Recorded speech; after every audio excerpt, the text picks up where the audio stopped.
And now Lia is going to make a contribution and have the not inconsiderable challenge. Sorry, could we just have attention? Lia is going to is faced with the not inconsiderable challenge of summarising and perhaps providing a context for the debate that we take forward. Lia, please. Thank you, Chairman. It's a not inconsiderable task indeed to try to follow that and furthermore to summarise. But I would say at the outset that the debate today is certainly one of the finest we've had, and I think it goes to the heart of the matter of what we're about. It goes to the heart of what is a constitution and whose constitution is it. And I think De Valera would be proud today to think that this document is actually producing discussions of such intensity in which we're all engaged.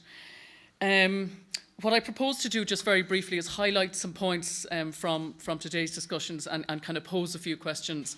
And what we're going to be doing today, unusually, is presenting you with a draft ballot paper later today. We usually do that on Sunday morning when we've had the whole night to work on it, so to speak. But this time we're going to present you with a rough document later today so we can all have an opportunity later on to discuss it and reflect on it and so on. So some of the points emerging from this morning then, I mean, Liam Thornton provided a very comprehensive account of what economic and social and cultural rights are. And I mean, starting off today, that was hugely educational. We can now identify what they are, and they're set out very well in the first page of his document. And David Fennelly then explained to us with utter accuracy and detail that some of these are already expressly protected in the Constitution, some of them are already impliedly protected in the Constitution, some of them are protected in the form of principles which are not justiciable in Article 45, and some of them arguably are not protected in the Constitution. That's a matter for further debate. And then Professor Aoife Nolan explained to us the different types of models that could be drawn on from her comparative work. And she mentioned in particular this notion that there could be a duty on the state to strive to achieve progressive realisation of economic, social and cultural rights with due regard to resources and resource considerations. And she further mentioned some variants of that model, such as, for example, that there could be particular reference to certain vulnerable groups which people considered should be mentioned in the Constitution, or there could be particular reference to certain obligations, in which case the state might have more immediate duties to fulfil those particular obligations. But I suppose going back to the questions then that are before us, there's really a prior question, which is, you know, do we need change at the constitutional level? Should economic, social and cultural rights be in the Constitution at all? And as I've said, to a large degree, many of them are, to some extent anyway. But that's the first question. Do we need constitutional change here? I mean, we have, as Liam Thornton pointed out, many legislative provisions as well dealing with economic, social and cultural rights. Is that enough? Ireland has also ratified the International Covenant on Economic, Social and Cultural Rights. Ireland is bound by those obligations. Is that enough? But if one is to suggest constitutional change, or at least suggest some reforms which you can vote on, yes or no, the questions then are really the what and the how. And the what question is really, are there any particular rights that you would want to have mentioned in the Constitution expressly that are not currently expressly mentioned?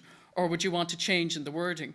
For example, some people have said that the wording of Article 45 is possibly a bit old-fashioned. You know, it refers to the infirm and the orphan and so on. And, you know, some people might want to change in wording there. So that's really the what. But the really difficult question then, of course, is the how. How do we protect these rights? The most minimal thing really would be to protect them as principles. In other words, the Article 45 model, that we would rely on that, which expressly says that these principles are not cognizable by the courts. That would be the most minimal change.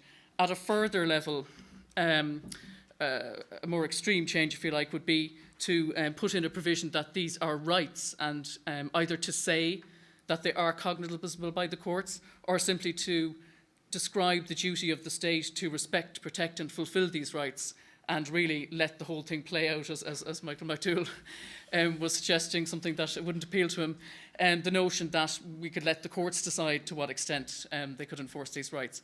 Or would you want to put in some sort of provision that would refer to the courts being involved in exceptional cases. I know Professor Jerry White, who has been an expert here on another session, has written, for example, that courts might want to be involved in cases of egregious neglect, as he describes it, or where the state or the government of the Oireachtas has simply failed entirely to protect a certain set of rights.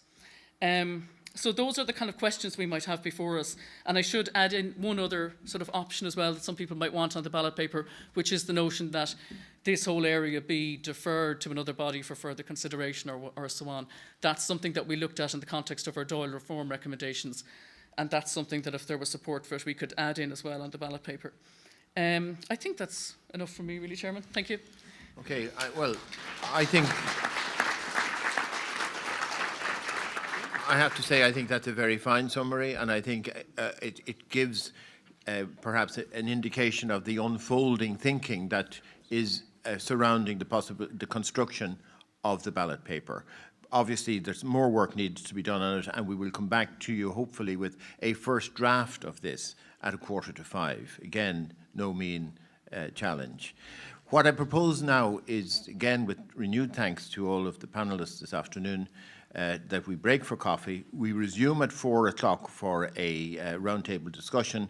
We talk about the ballot paper at 4:45, and we stop promptly at 5 o'clock and go and watch the rugby. Okay, thank you.